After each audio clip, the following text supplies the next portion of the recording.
They mocked the janitor scrubbing their floors, dismissing her as invisible, until she strode into the boardroom and ousted the CEO. Ever pass someone by, not out of malice but assumption? That's how most treated Lila Carter. Every night at 9 p.m., she rolled her mop bucket through the glass doors of Brightcore Technologies, a billion-dollar tech giant in Reno, Nevada. The lobby, fragrant with leather and citrus polish, gleamed by morning, thanks to her. Lila wore a plain gray janitor's uniform, hair in a neat bun, earbuds in but silent. She wasn't here to chat. She wasn't paid to smile or socialize. She was paid to clean. Most ignored her. Some called her honey or miss, despite her name tag. Others discussed multimillion-dollar deals and crypto investments while she wiped tables nearby. A few cast pitying glances, assuming her life had derailed. Lila didn't flinch. She had a system: vacuum, empty bins, then desks, always in that order. When execs lingered late, they joked as if she were air. One night, Ethan Walsh, a junior VP, spilled his kale smoothie in the hall, pointed and said, "Missed a spot." Lila met his gaze, calm, then cleaned it. He chuckled, thinking he'd won. He didn't know she'd been tracking his shady stock trades for months, or that she knew about his team-building expenses in Las Vegas. She stayed silent, as always. That week, 2 HR newbies snapped a breakroom selfie, joking on Instagram about nighttime ghosts, when Lila appeared in the background. "Didn't know we had night cleaners," one wrote. "Ghost lady looks intense," another commented. Lila saw it, saved a screenshot. What they didn't know was that she held a finance master's from Nevada State University, graduating top 5%. She could have had a corner office, but she chose this path. Lila's mother, Evelyn Moore, worked at Brightcore for 29 years, never missing a shift. Everyone loved her until she fell ill with stage 4 cancer. Brightcore offered no sick pay, no benefits, just a resignation option. Evelyn died in a modest Sparks duplex, leaving a folded work vest and a $4,008 check. Lila returned, not for vengeance, but for justice. Using her middle name and an old address, she applied as a janitor, omitting her degree. Hired in one interview, she began her silent mission. Some chase power loudly. Lila pursued it quietly, watching, always watching. Lila's childhood wasn't filled with games, but with memories of Evelyn. Hands chapped from bleach, scrubbing uniforms after grueling shifts. Evelyn never complained, juggling bills and rent while ensuring Lila had school supplies. Each morning, she boarded the 5:45 bus from Sparks to Reno, lunch in her lap, shoes polished despite the grime she'd face. "Look presentable, even if they don't see you," she'd say. At night, she'd heat leftovers and quiz Lila on homework. They had little, but dignity was their wealth. "Clean work is honest," Evelyn taught. "But learn money, systems, and who holds power." Lila absorbed every lesson. By 16, Lila budgeted better than most adults.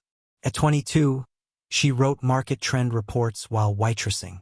She could have gone corporate, but Evelyn's diagnosis, 6 months from ER to death, changed everything. Brightcore sent no cards, just a cold email updating Evelyn's status. Lila, staring at that email as hospice machines were unplugged, resolved to hold Brightcore accountable.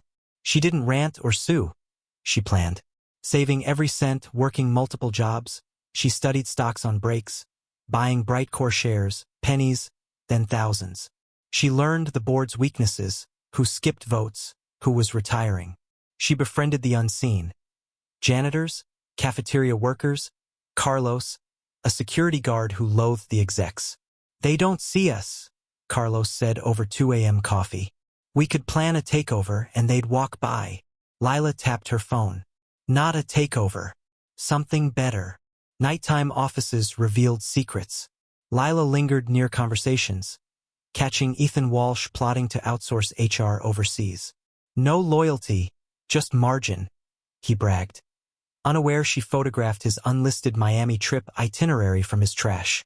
Margaret Holt, head of legal, once squinted at Lila. "You look familiar." Name? Then, never mind. Later, Lila overheard her call facilities staff bottom feeders to cut. Lila added Margaret to her truth table, a spreadsheet of names, deals, and violations, encrypted across 3 cloud drives. CEO Greg Larson, hired from Portland with fanfare, pushed Lila's plan into overdrive.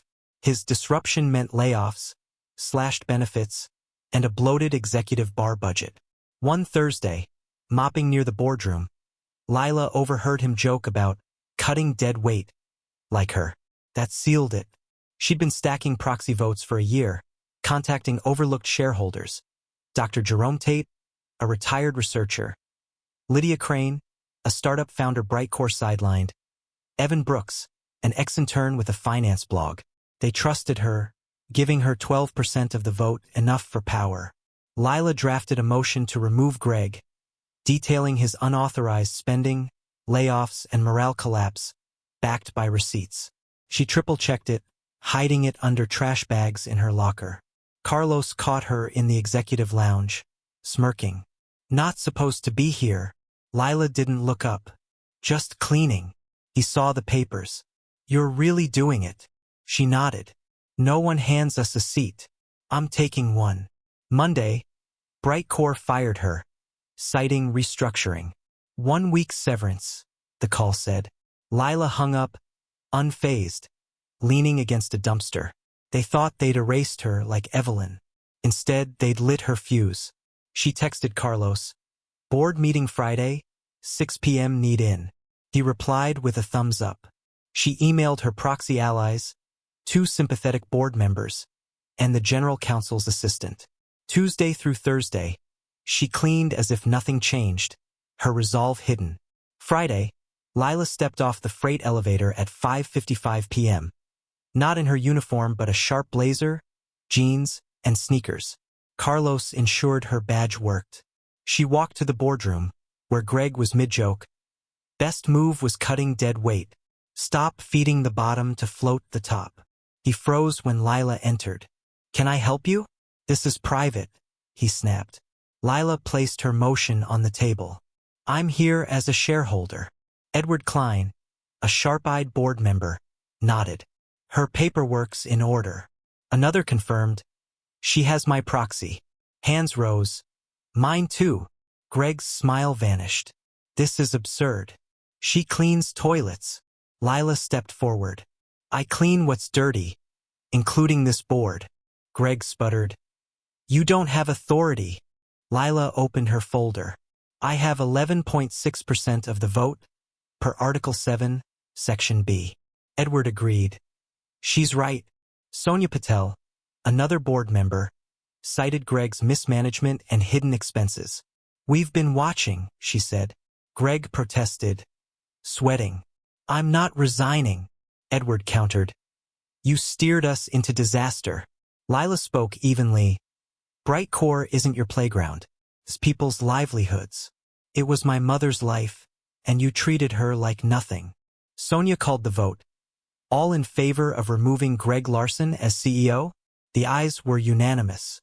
The next morning, Lila returned in her uniform, unfazed by stares. Rosa, a cafeteria worker, gaped. "You did that." Lila nodded, sipping coffee. Carlos mock saluted. "CEO Slayer." She smirked. "Don't hype me." A company email announced changes. A new executive committee with staff representation, halted layoffs, restored benefits, and the Evelyn Initiative for community outreach.